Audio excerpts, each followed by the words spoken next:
Aniya na ang mga dagkong balita sa Balitang Bisdak karong Miyerkules. Survivor sa Binalyo Landfill Trash Slide misaysay sa iyang kasinatian. LPA nga nasigpatan habig sa Mindanao usa na ka bagyo. Upat ka mga kawani sa CTMS Lapu-Lapu City giendorso ngadto sa Committee on Discipline. Og 20 anyos nga lalaking trabahante sa Binalyo Landfill nakaluwas og tulo ka mga kauban. Kini ang GMA Regional TV, Balitang Bisdak.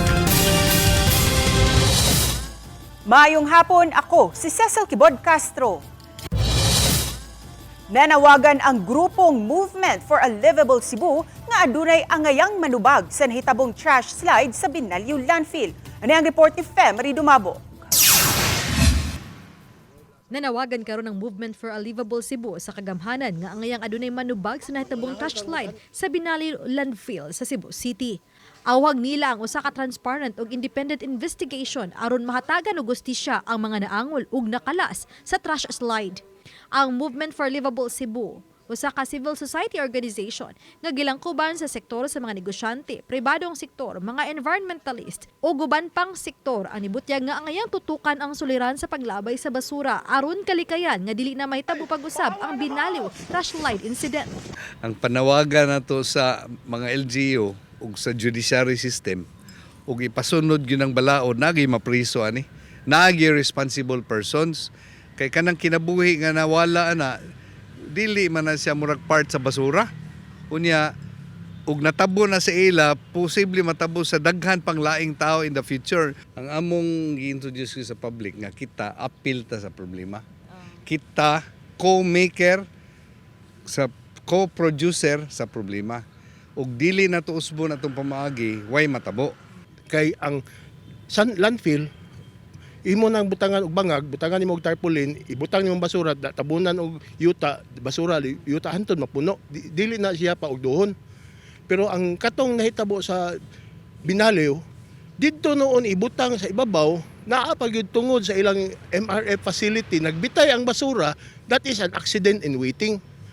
Samtang mitunol siyang pahasubo si Cebu Governor Pamela Baricuatro sa mga pamilya sa mga biktima sa trash slide sa Barangay Binalyo. Gawa sa taga-Dakbayan sa Sugbo, daghan usab ang mga trabahante nga apektado nga taga-lungsod sa Konsolasyon ug Pinamungahan. Mipasalig ang gobernador nga may igahin unya nga salapi nga magsilbing hinabang pinansyal alang sa mga kabanay sa nabiktima sa trash slide nga mga mulupyo sa lalawigan. Possible na financial assistance na. Yes. We're really looking into that. So nato pagtabang ni sila, no? Kay naasa ni sila sa probinsya ron. Yeah. So rest assured that we are doing our part. Samtang suding unang quarter karon tuiga, paningkamutan sa gobernador nga mapatukod na ang waste to energy facility sa probinsya aron kasolusyonan ang problema sa mga basura. Uban ni Cleofer Lumayag ug Rod Prado, Femery Dumabok. Balitang Bisdak. Upat ka mga sakop sa City Traffic Management System kung CTMS sa Lapu-Lapu City nasutang nasipyat sa trabaho base sa initial fact-finding investigation sa City Legal Office. Si Luan Merundina sa report. Gikonpermar ni OIC City Legal Officer Attorney Miriam Fernandez nga base sa ilang gihimong fact-finding investigation, nakitaan nila og gaps o lapses sa trabaho ang duha ka mga casual employee ug duha ka mga job order personnel sa CTMS. Subay kini sa reklamo sa 27 anyos nga IT programmer nga nalutsan og warrant of arrest ug nabalhog ug usa ka gabii sa Lapu-Lapu City Police Custodial Facility niadtong milabay Disyembre bisan pa man ug nabayran na niya ang iyang citation ticket sa pagsulod niya sa usa ka dan sa Barangay Buaya nga gibutangan og no entry sign.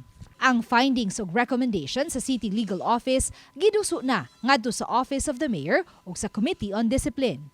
Hopefully, ma-action na dahil na within the week sa atong IASO, internal audit na to nga system. So, that's all. Samtang gipatubag na usab sa City Legal Officer ang mga hingtungdang kawani sa CTMS, subay usab sa reklamo sa usa ka tricycle driver nga nalutsan usab og warrant of arrest bisan kung nabayran dayon ang iyang traffic violation. Ang reklamo sa naasong tricycle driver, formal nang gisangat ngadto sa Ombudsman Visayas. As to the procedural lapses, mausa naman to siya sa kanang ma-address naman to siya sa atong ayaso. So ang kani atong i-refer to our Committee on Discipline would be the persons responsible lang for them to determine if there is any liability. Uban ni Marlon Malgazo, Luan Merondina, Balitang Bisdak. Giimbestigahan karon kining nahitabong kagubot sa mga kabatan-unan sa Barangay Banilad, Mandawi City nga nakuhaan pa sa CCTV. Ang detalye sa report ni Nico Sereno. Sa kuha sa CCTV, sa gamayng iskinita kilid lang sa Banilad High School ug sa ilang multi-purpose gym, makita ang yano rauntang pag-agi sa mga tao sa accessway. Apan natugaw kini dihang may miagi na nga kalit gikumpronta o gisumbag. Dito na mitumaw ang kagubot, sanglit may mga nagtabang na sa magikan sa isig ka kampo. Nalinaw makadyot ang lugar. Apan pagkataod-taod, mitumaw na sab ang laing kagubot o ginukdanay.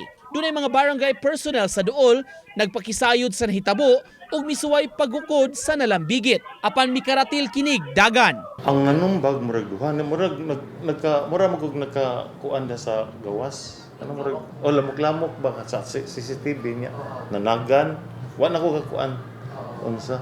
Pero minor gid lang girahan. Minor sad mao sa na nagpatawag ko ron. Kining maong insidente giimbestigahan na sa barangay. Miauhag si Kapitan Greg Yap, mupatimaw ang nalambigit ingon man sa reklamante. Makig-alayon pasab siya sa principal sa eskwelahan. Samtang kabahin sa mga barangay personnel pagkahitabo, labi na ang area at banglangyod sa barangay hall, giklaro sa kapitan. Dantay tanod, pero di man gud ta nga kuan kay kalit kay tanan ba. Una ang ako lang karon, standby kog tanod kun dunay mag-standby maghubo ay mga batan-on, badlongon din nato. Uban ni Godfrey Relien, Nico Sereno, Balitang Bisdak. Napasakaan na og mga kaso si Police Staff Sergeant Bonifacio Saicon kinsa mipusil patay sa usa ka babae sulod sa bar sa lungsod sa Sibulan sa Negros Oriental. Giunay usab niya og pusil ang tulo ka mga kaubang pulis. Usa kanila ang hepe sa Sibulan Municipal Police Station. Mga kasong murder ug 3 counts of qualified direct assault with murder ang gipasaka batok kaniya. Ang mga biktima mao sila si Police Captain Jose Edrujil Simafranca, Police Staff Master Sergeant Tristan Chua ug Patrolman Ray Albert Temblor. Unang gipusil patay sa sospek ang babaeng receptionist sa bar nga nakuhaan og footage sa CCTV sa establishmento. Matud ni Police Captain Stephen Polinar, ang tigpamaba sa Negros Oriental Police Provincial Office nga hangtod karon dili cooperative ang sospek ug wa pagihapon masuta kung unsay motibo sa pagpatay. Napaubos na sa autopsy ang patayng lawa sa babaeng biktima ug gibiyahe na kini sa iyang panimay sa Pagadian City. They are still under restrictive custody, ma'am. So they are under the custody of the CIPG, ma'am. This is to kay ilahang mga statement man good, ma'am. It's very important man good para at least ma'am pod ato ra pod is to secure pod ilahang mga self pod. Kini ang GMA Regional TV, Balitang Bisdak.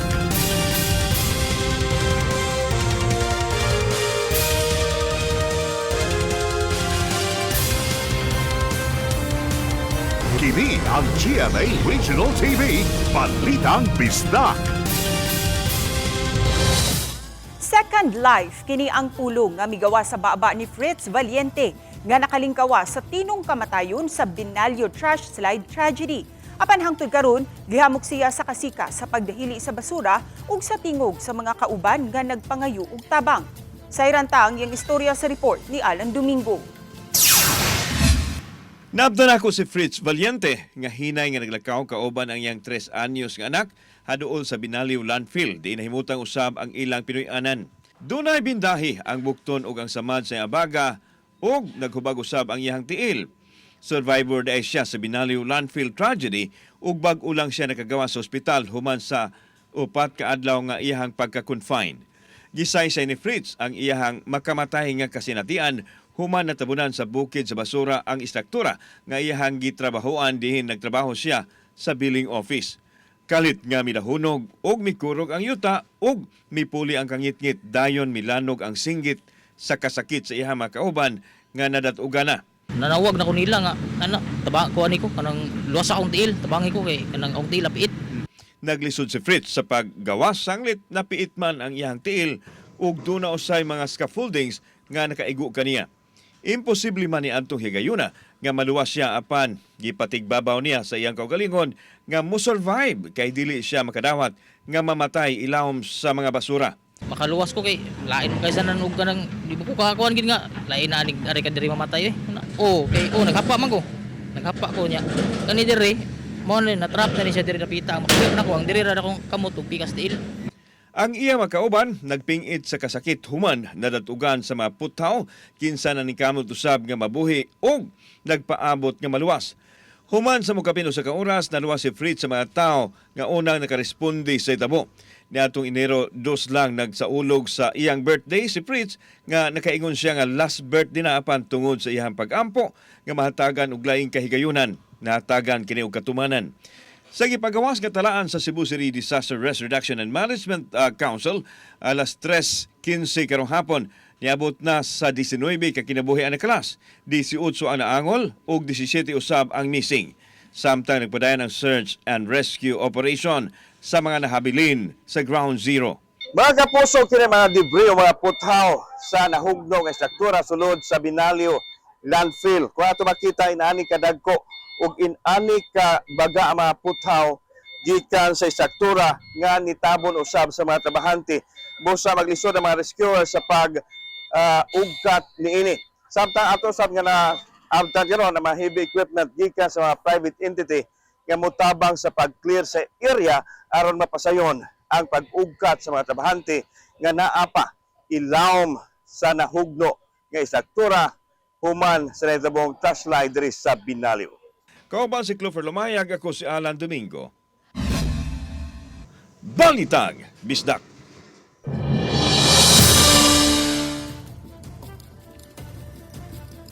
Subsub na ang preparasyon para sa dagkong religious activities subay sa Fiesta Senior nga himuon ug mga adlaw. Atong sayran sa live report ni Nico Sereno. Nico?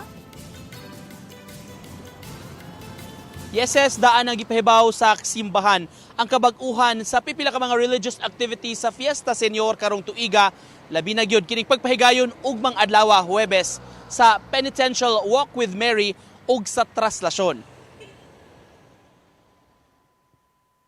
Andam na ang pilgrim image sa patrona sa Sugbo, ang mahal nga Birhen sa Guadalupe. Sa social media post sa Archdiocesan Shrine, gipakita ang imahen sa mahal nga Birhen nga naadornohan na sa iyang vestment.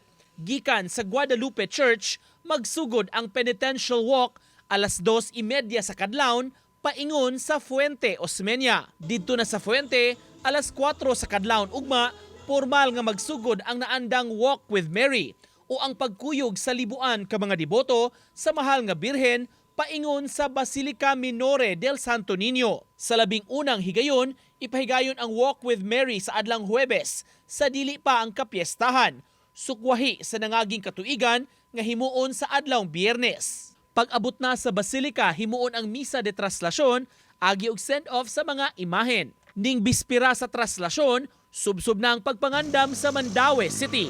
Sa barangay Subang Dako, busy ang pagpamutang kaganiha og mga banderitas sa kadalanan. Nakaplastada na sab ang mga red o gold flags sa mga poste. Sa maong dapit mahitabo ang turnover sa mga imahen. Samtang sa Dan A. Del Rosario, kining mga personnel sa City Engineering Office busy usab sa pag-repair sa parte sa karsada. Gipamutangan og cold patch para matabunan ang lubak. Dayon gipaagian og pison.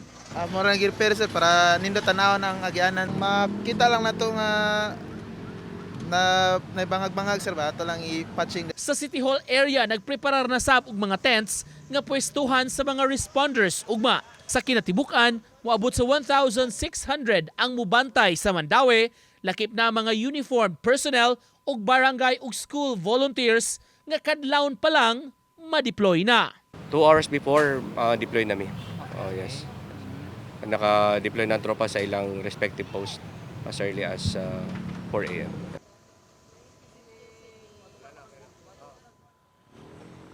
Tungod din maong kabag-uhan ses mag-overnight na unya sa simbahan sa Mandaue sa National Shrine ang mga imahen sa Biyernes sab himuon ang laing hugna sa traslasyon ng motorkada gikan sa Mandawi paingon sa Lapu-Lapu City sa lain sab nga pag-overnight kay istar sa simbahan. Una pa sab ang kalihukan sa adlaw Sabado o Biyesperas sa Fiesta Senior. Ses? Dagang salamat, Nico Sereno.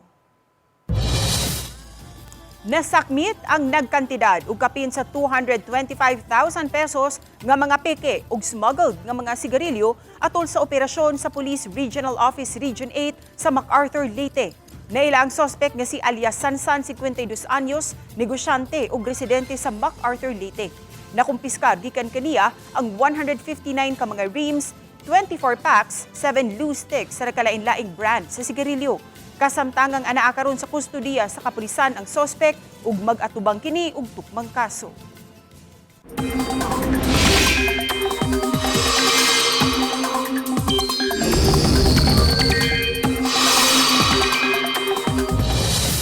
Low pressure area kun LPA sulod sa Philippine Area of Responsibility habig sa Mindanao hingpit na nga nahimong bagyo. Unsay epekto niini sa Cebu ug sa mga kalihukan sa kapistahan ni Senyor Santo Niño.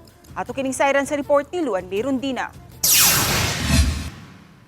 Duha ka senaryo ang gitan-aw karon sa Pag-asa nga track nga subayon sa bagyong Ada, ang labing unang bagyo sa nasud karong tuiga. Una, ang posibleng paglandfall sa bagyong Ada o baka ang pag-recurve niini o pagpalayo sa kayutaan sa nasud. Kung ugaling mo landfall man ang bagyong Ada adto sa Eastern Visayas, lakip sa mapaubo sa Tropical Cyclone Wind Signal number 1 ang Northern Cebu. Unsay epekto niini sa kadagatan ilabi na atol sa fluvial procession karong Sabado, January 17. Today, hangtod sa ugma is generally fair weather pa. And then by Friday and Saturday, na ay mga chances of light to moderate and occasional heavy rains for Central Cebu and of course the Northern Cebu. Hinuon matod sa Pag-asa, lauman ang maayong dagan sa panahon dinhi sa Subo sa adlawng Domingo atol sa Sinulog Grand Parade kay nianang adlaw ang bagyong Ada atuan na habig sa Luzon. The chance of a racing is signal number 1 sa Saturday is a moderate 50-50 chance. So mo ni ato ang bantayan. Kung watay signal number 1, ang venue sa procession sa fluvial is inland man or sa Mactan Channel. So, most likely less than 1 meter ang gitason sa balod na diyang dapita compared to the open sea. Hinuon awhag sa Pag-asa sa kanunay pag-monitor sa labing awahing dagan sa panahon, gikan mismo sa DOST Pag-asa. Uban ni Warlon Melgazo, Luan Merondina, Balitang Bisdak. Bubukas og laing temporary relocation site ang kagamhanan sa dakbayan sa Talisay sa Barangay Biasong alang sa mga Talisaynon nga anaa pa sa evacuation center. Human ang ilang mga panimay naguba atol sa bagyong Tino ni adtong Nobyembre. Ano ang report ni Fem Marie Dumabo? Kapin sa 2 ka buwan na karon sukad sa pagkusukuso sa bagyong Tino sa Subo, diin ni banla sa daghang mga panimay. Usa na sa grabing apektado ang dakbayan sa Talisay. Din libuan ka mga pamilya ang nawad-an og panimay. Human gibanlas ang ilang mga panimay. Ni pahiluna sila sa mga evacuation center nga gibuksan sa kagamhanan nga kasamtangan nilang kapuy-an samtang nangita pa og permanenteng relocation site ang dakbayan. Sa pagkakaron, mubukas og laing temporary relocation site ang syudad nga ipahimutang sa Barangay Biasong. Magsilbing modular houses o prefab houses ang mga container vans nga gikan sa nasod sa China. Mas lig-on siya noon. Yeah. O kanang mas iha ganing structure. Yeah. Mas okay siya. Mananay murag CR na among gihimo dito. Asa ni mahimutang mayor dito Sa Biasong. na gani. Kung saan ka posible magsugod. Amo lang gihuwat na kanu sa maabot ang modular houses na katong gihatag sa Kapitolyo. Na di kahuman ana, hopefully ang disyon mo tabang sa para mas mudagan. Ang maong tabang matud pa gikan kini sa Cebu Provincial Government. Matud ni Alvin Santillana, Talisay CDRRM officer, nga mga boat sa sunod simana ang mga container vans nga gikan sa China. Makamugna kini og 30 ka mga modular houses. The modular houses are on its way na because it's been released by the Bureau of Customs already. So gikan sa China, it's on its way na.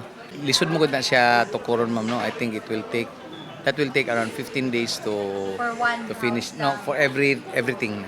Natay mga modular houses na gi-donate sa Kapitolyo kato atong gamiton na kung naipuno ang disyo dato sa atong gamiton. Yung mga nasa 10 City Mayor, posibleng sila. Posible sad kaning naa sa Sports Academy karon. Samtang naghangyo na usab si Gulya sa Regional Director sa Department of Human Settlements and Urban Development o DSUD. Atol sa pagpakigtagbo sa DSUD 7 head, ngadto na kantalisay si Mayor Samsam Gulyas ni adtong Webes, alang na usab sa dugang modular houses. Uban ni Godfrey Relieno Grod Prado, Femari Dumabok. Balitang Bisdak. Kini ang GMA Regional TV, Balitang Bisdak.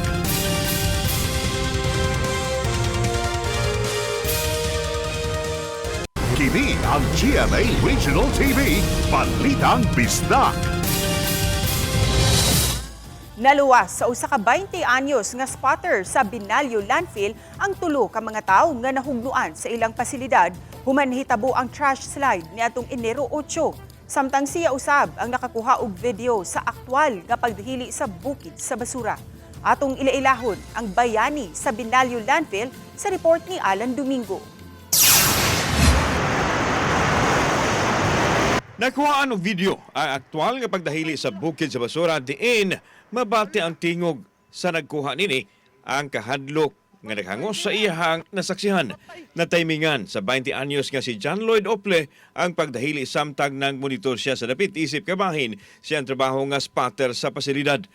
Mato di John Lloyd nga bisan og nagkurog siya sa kahadlok apan nabati niya ang mga singgit sa mga kauban sa trabaho nga nangayo og tabang human nadatugan ang ilang pasilidad sa mga basura.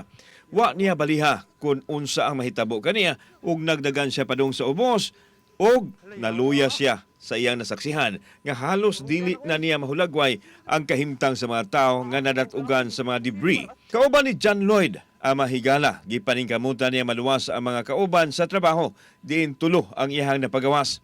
Siya ang nakaugkat sa una babae nga natabunan kinsa nadalapas tambalanan apan subo palandungon nga nakabsan kini sa kinabuhi dito na sa ospital. Luoy kay. Sabay mo na kita dito. Nangapiit ba? Nya. Akong igagaw dito kay nagsigpangayag tabang nako. Nya. Ako tong gignan siya nga kato spritz ba spritz. Oh, spritz. Nga kuan nga. Ara lang kasoy nang balikon rati ka. Nya niingon siya nako nga. O dyan, balikay ko dyan ha. Daling may balik sa ground zero si John Lloyd kay luwason niya ang nahabiling igagaw nga napiit usab apan gipugngan na matod pa siya sa mga otoridad. Maay na lang kay adunay laing higala niya nga nakabunlot sa iyang igagaw busa na luwas usab kini ug nadalas tambalanan. Akong gibuhat nga nilingkod na lang ko sa Dublin. Nihilak na lang kog maayo. Taliwa sa bayanihong nahimo ni John Lloyd ang kasubo ug pagmahay sa iyang kaugalingon tungod kay wa maluwas ang mismong iyang mga kadugo sama sa iyang igagaw nga si Rowena. Nakala sa trahedya ug aduna pay daghang wa pa maugkat. Pag-ingon ako nga kinsa pay buhi diha tingog mo. Tagahan ging nanuktok dito dapis tunga. Ay nanuktok napag dito nadunggan ako nga ingon tabang. Lam na kay nga tingog ba. Samtang ikinagdang ilhon sa Cebu City Council ang bayanihong buhat sa batanong spotter nga si John Lloyd Ople. Kauban si Clover Lumayag, ako si Alan Domingo. Balitang Bisdak. Subay sa nagsingabot nga sinulog Grand Parade karong Domingo, subsub karon ang pagbansay ni Governor Pam Baricuatro sa pagsayaw. Makita sa video nga kuha ni Super Lloyd Suarez ang pagbansay ug sayaw sa gobernadora sa gawas nga bahin sa Kapitolyo.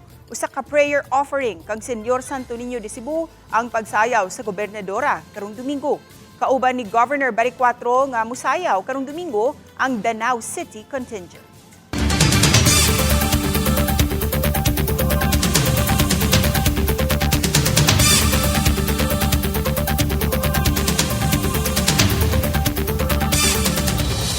Gidunggab sa usa ka bako operator ang bag-ong hinigugma sa iyang kanhi kapuyo sa barangay Lagtang sa siyudad sa Talisay. Naila ang biktima nga si alias Jose, 59 anyos, usa ka vulcanizer nga nagpuyo sa Pardo ning siyudad sa Subo. Samtang ang suspect mao si alias Abundo, 34 anyos, nga kasamtangang nagpuyo sa Lagtang. Apan lumad nga taga Himalalud, Negros Oriental. Sa inisyal nga investigasyon, Nasuta sa kapulisan nga naglakaw ang biktima kuyog sa kanhi kapuyo sa sospek nga si alias Villa, 23 anyos. Nag-inakbayay pa ang duha samtang naglakaw sa karsada nga maoy nakapainit sa ulo sa sospek. Mikuha dayon og bato ang sospek ug dayon gihapak sa ulo sa biktima. Natumba ang biktima hinungdan sa kakusog sa hapak. Mibunot ang sospek sa iyang napo kapulgadang screwdriver dayon hansak sa ulo ug dughan sa biktima. Daling misibat ang sospek apan nitahan kini sa Talisay City Police bitbit ang screwdriver nga gigamit niya sa krimen. Ang sospek magatubang og kasong frustrated murder samtang nadala pa sa tambalanan ang biktima ug luwas na ang kahimtang.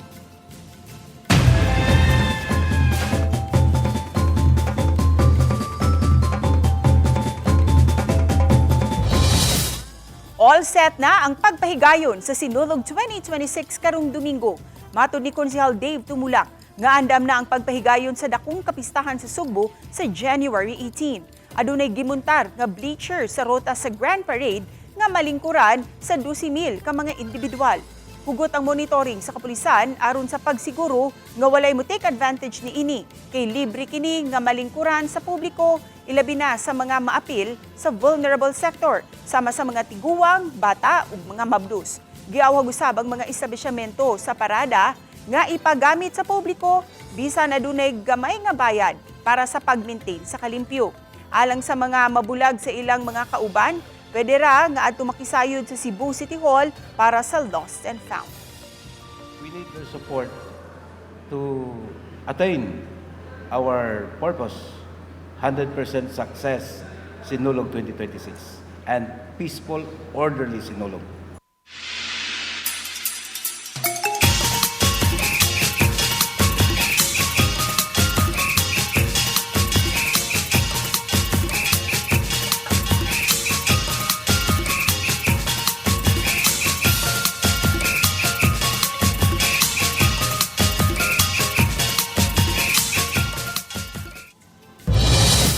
Kami ang GMA Regional TV Balitang Bisdak.